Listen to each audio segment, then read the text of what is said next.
Today we will discuss a very interesting thing in our school of philosophy, and that's nothing but Advaita or non-dual school of philosophy.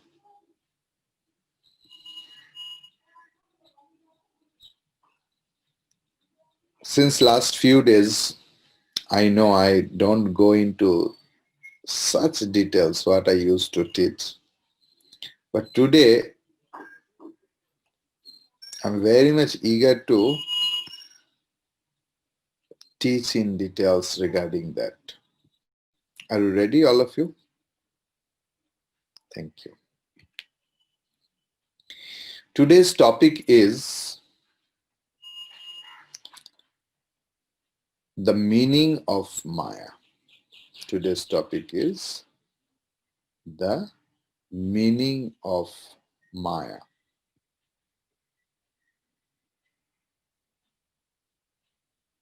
It is often contended that the doctrine of Maya and the illusoriness of the relative world are in conflict with the affirmative and optimistic view of life. And it is described in Upanishads. The thing is, we in the university, philosophy department, or any other books, they describe Bhagavan Shankaracharya ji as Mayavadi, introducer of the terminology Maya, profounder of the word Maya, but it is not. In Upanishad, we get this concept verily.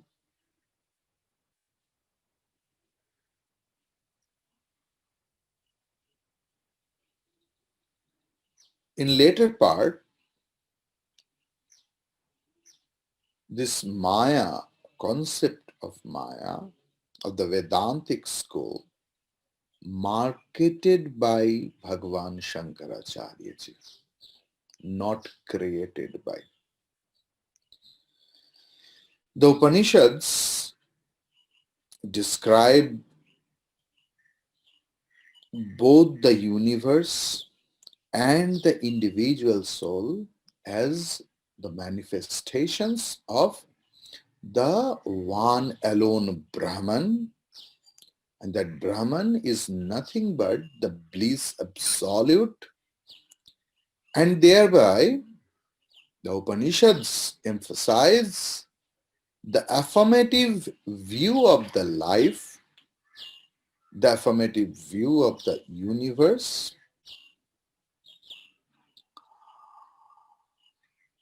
It is also true that the illusoriness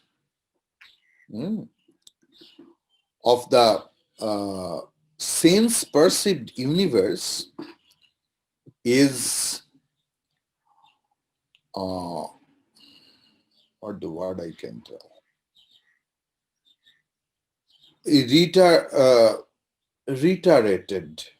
Reiterated in Bhagavan Shankaracharya's philosophy,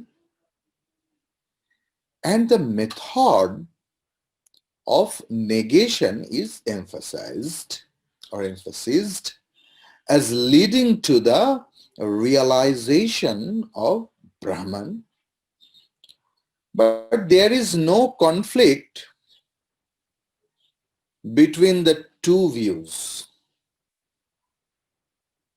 Maya is both explicit and implicit in the Upanishads. Bhagavan Shankaracharya ji based his entire philosophy on these sacred scriptures. Furthermore, it is important to remember that the Upanishads contain the truth revealed. uh, just a minute.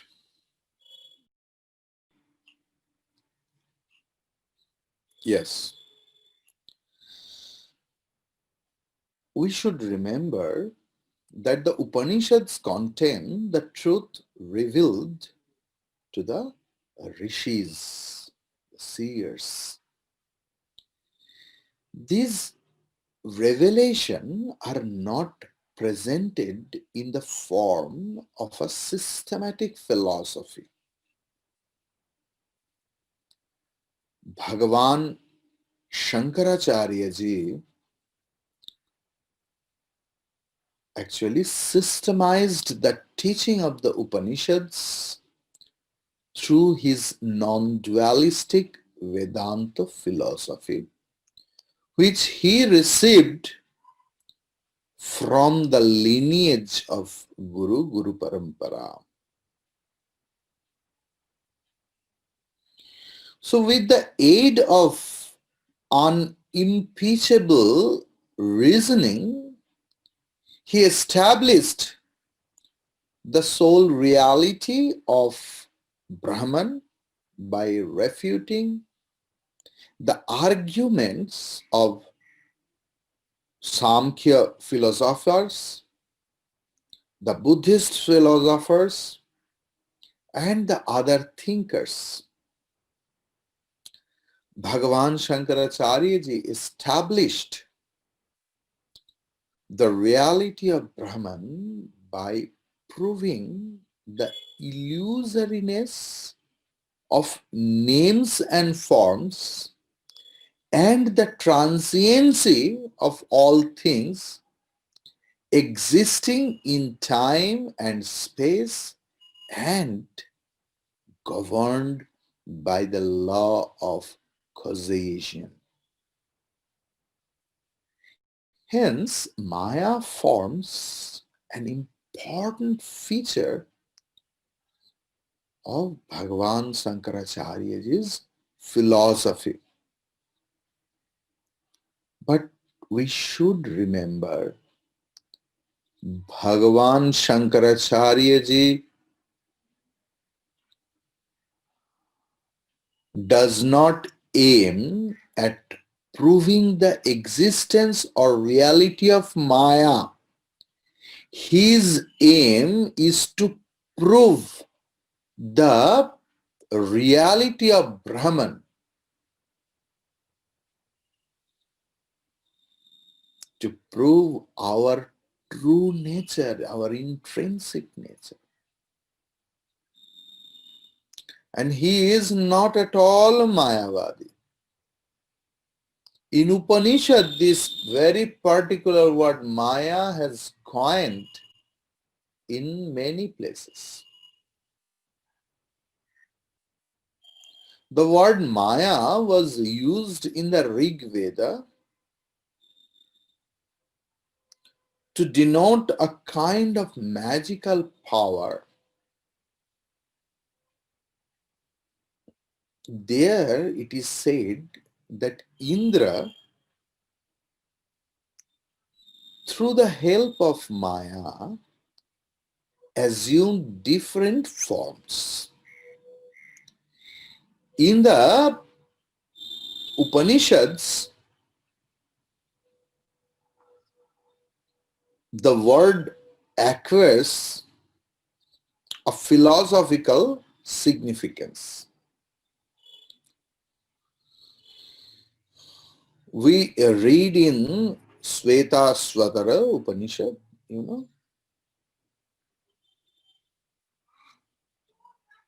I'm telling you the translation. Know Prakriti or nature to be Maya, and the great Lord to be the master of Maya. Mayinam tu Maheshwara. Mayam tu prakritim viddhi mayam tu maheshwar. Bhagavan Sri Krishna says in the Bhagavad Gita, verily this divine Maya of mine,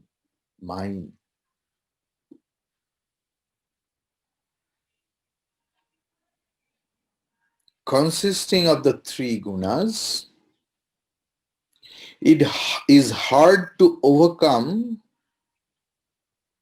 but those who take refuge in me alone shall cross over this Maya.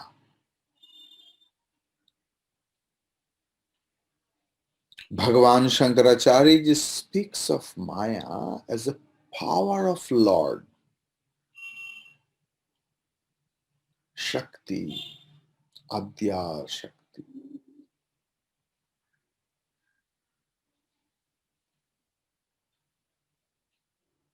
Beginningless and compounded of the three gunas, this Maya is.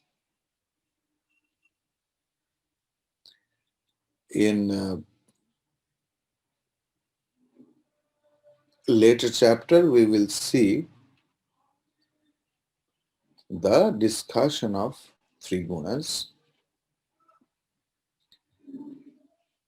The thing is, through intangible, it can be inferred from the effect it produces. Sadhanandaji says that Maya is something positive, though intangible, which cannot be described as either being or non-being, and which is antagonistic to knowledge. So we can just study something else. I will read from Vedanta Sara. It is there. Ajnanantu sad asadvyam anarivachaniyam trigunatmakam jnana virodhi bhavarupam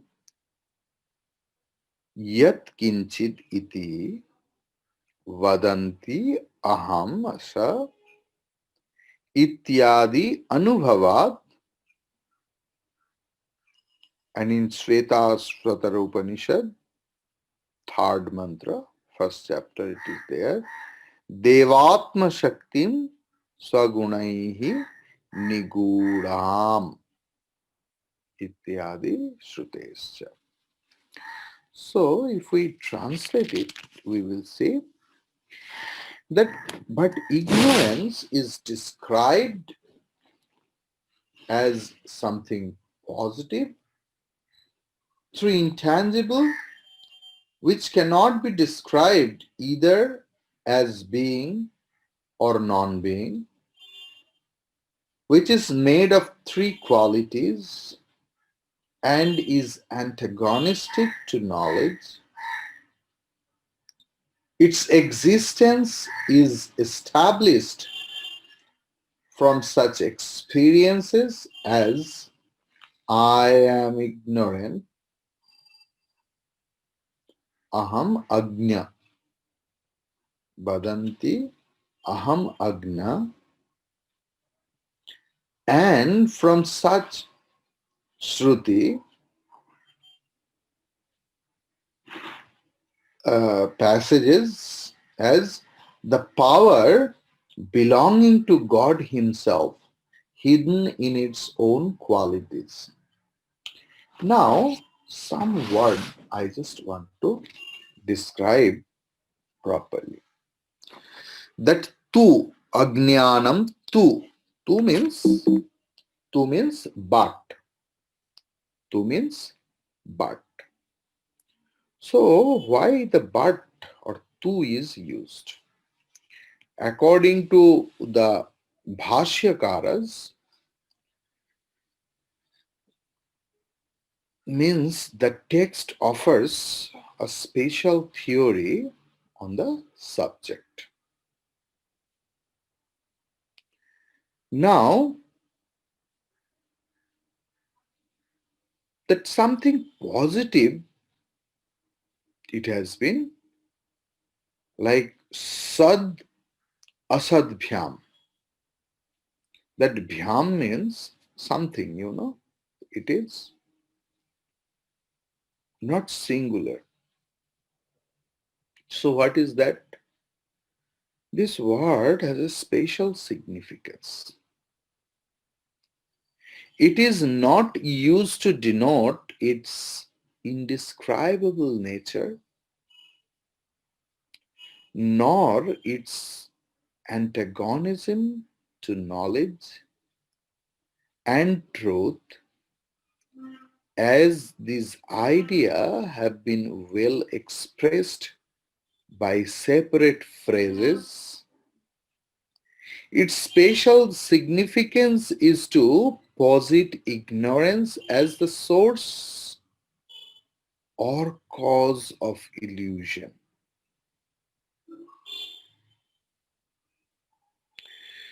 Now, another word was there, positive. So here, this is a difficult word and requires some explanation. This part of the definition is given in order to refute the contention that ignorance is mere negation, abhava, as it is antagonistic to knowledge. The Nyaya school says that absence of knowledge is ignorance, and so it is a negation. But Vedantist says that it is not a negation. Vedantist asks, what is that knowledge whose negation is contended to be ignorance?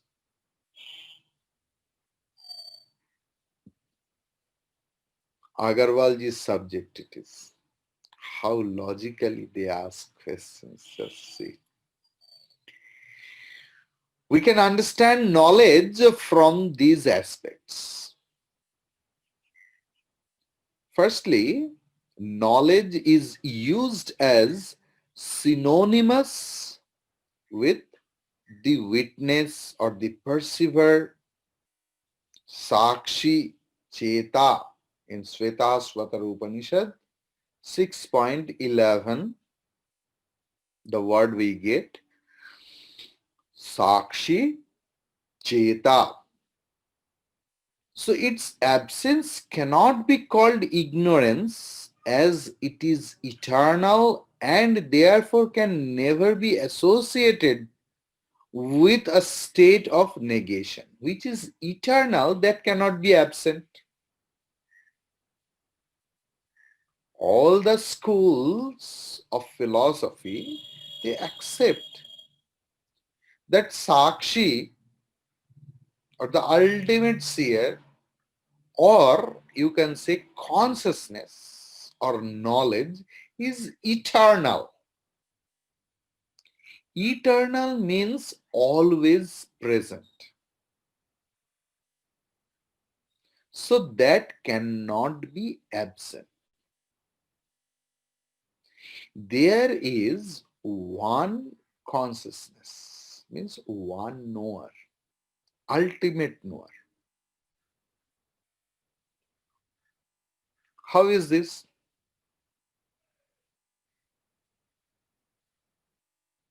Do you know what is floxinosilihilipification?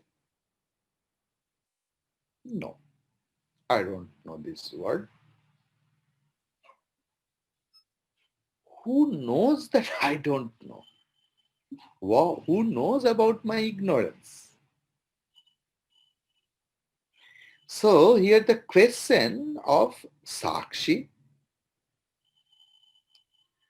So it can never be associated with the state of negation. Secondly, a particular function of mind is termed knowledge, as in the passage that Rigvedam Vijanati.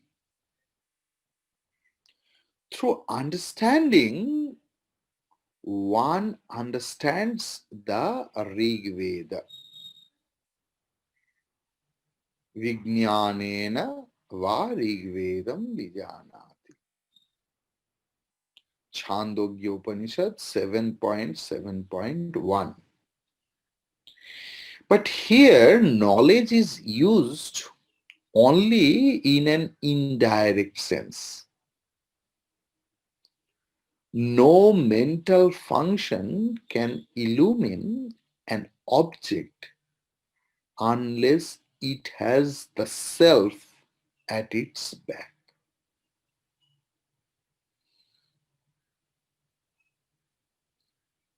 An wood block can't know a piece of stone, or a piece of stone can't know a piece of brick. Why you know, I know, because there is consciousness at our back.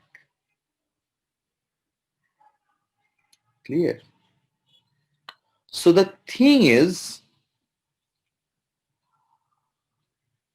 the eyes, ears, etc., seem to perform their functions consciously because they draw their consciousness from the self. Sarvam tadajnaneva prajnane pratishthitam prajnaniti lokah prajna pratishtha prajnanam brahma. All this is guided by consciousness and is based on consciousness.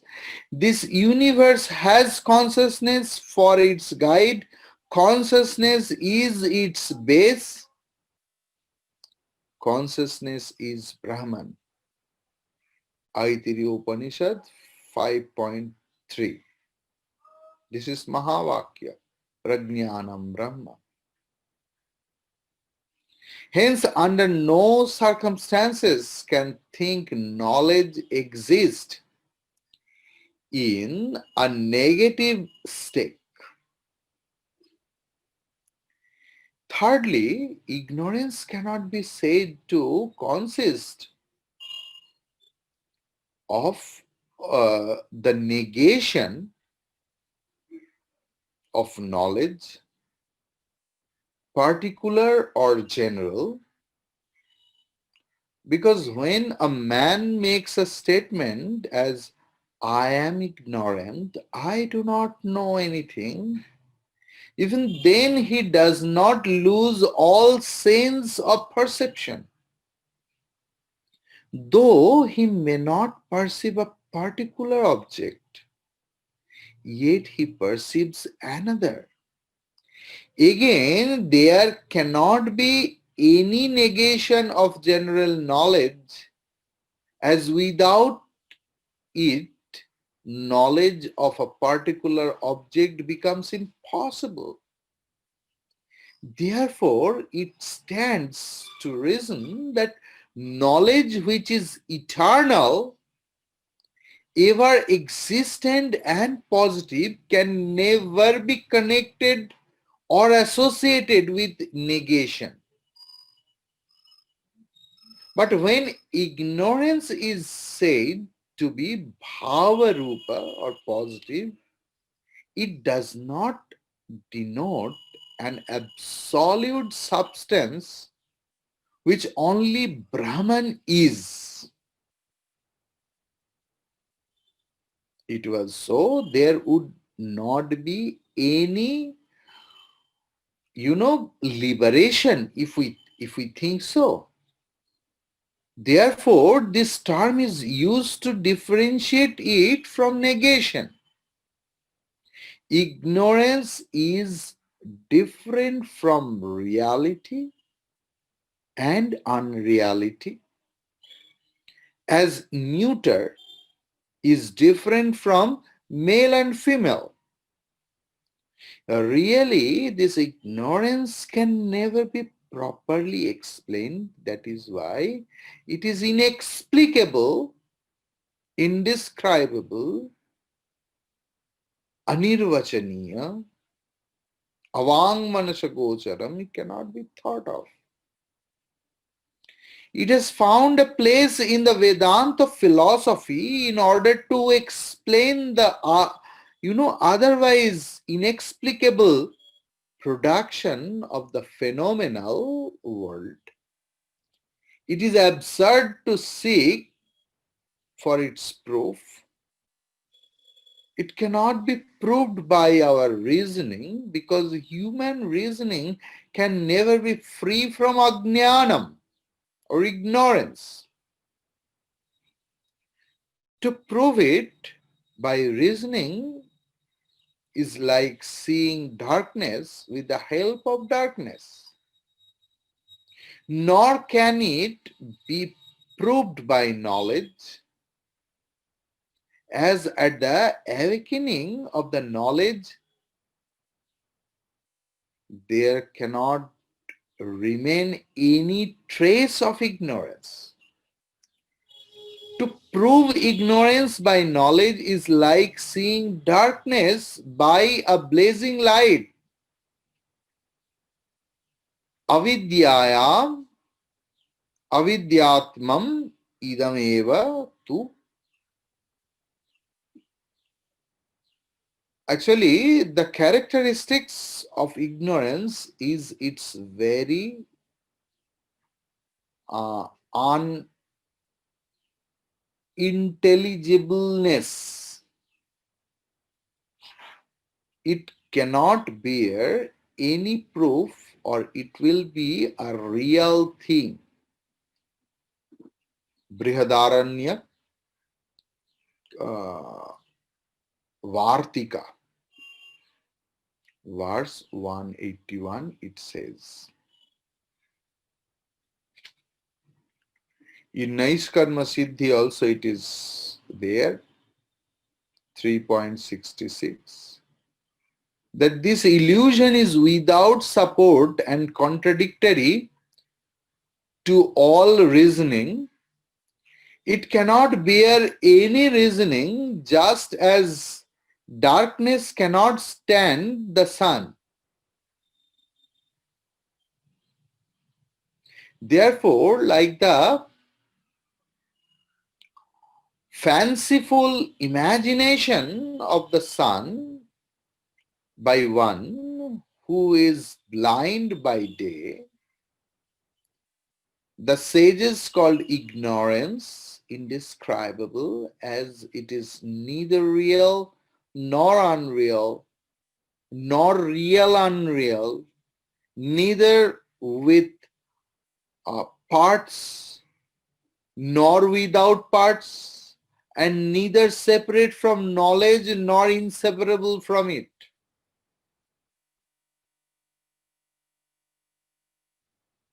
Clear? So, and three qualities we will discuss tomorrow.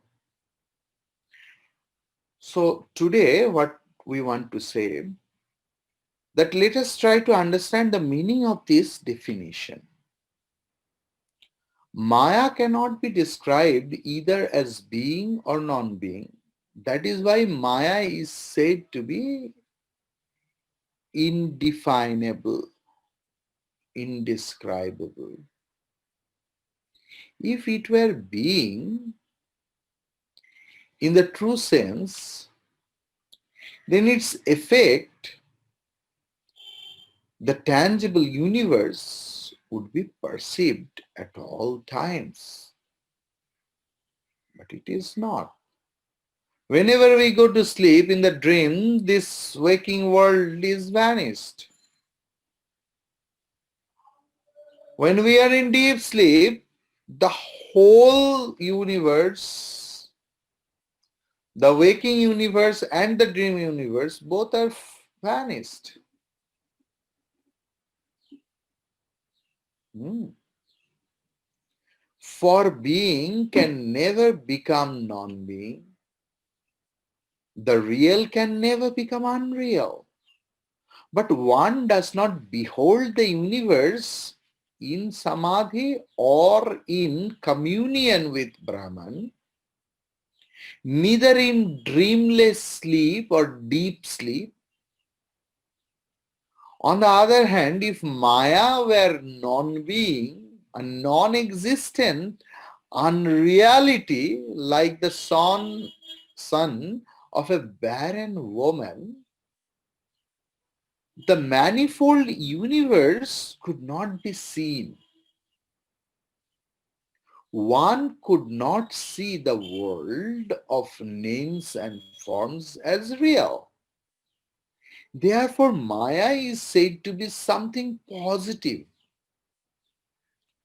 The word something here denotes its unsubstantiality or worthlessness because apart from Brahman, the world, its effect actually, is both unsubstantial and worthless. The word positive denotes its capability of producing the visible universe. It also serves the purpose of removing the erroneous notion that Maya or ignorance is pure negation because it is the absence of knowledge. Maya is said to be antagonistic to knowledge because both Maya and its effect, the material universe, disappear when one attains the knowledge of Brahman. Brahman and Maya cannot coexist any more than the absolute and the relative, the one and the many. When one of these is perceived, the other is non-existent. They are not even correlatives. That is why the question often asked as to how the absolute becomes the relative world is illogical and meaningless. As long as one sees Maya or its effects, one may say that is belong to Brahman because nothing exists ultimately but Brahman. Thus, Maya has been described by Vedantists as the inexplicable power of the Supreme Lord, Paramesha Shakti, Avyaktanamni Paramesha Shakti. In Viveka Chudamani it is there, by which is produced the illusion of the creation, preservation, and dissolution of the universe. But from the standpoint of Brahman, which is all light and knowledge, there is no Maya. So one identified with Brahman does not see even a trace of Maya. From the relative standpoint, The truth of,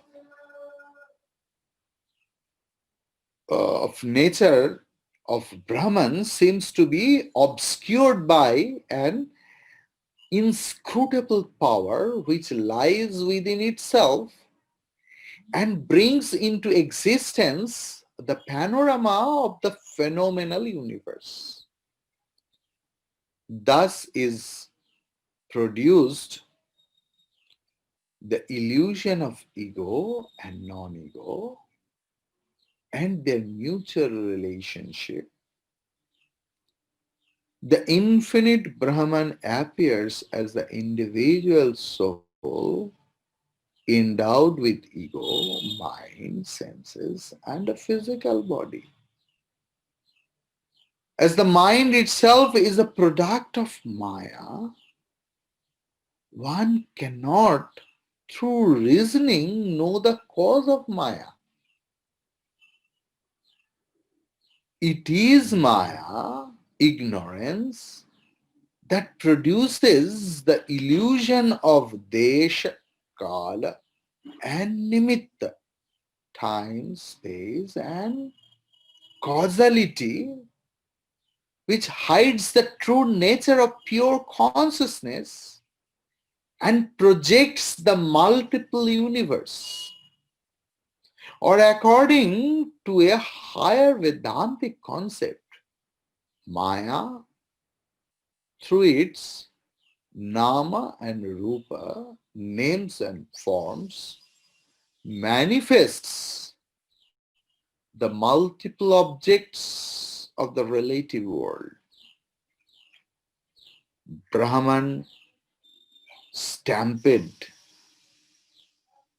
as it were by names and forms, appears as the multiple objects. Hari Om Tat Sat.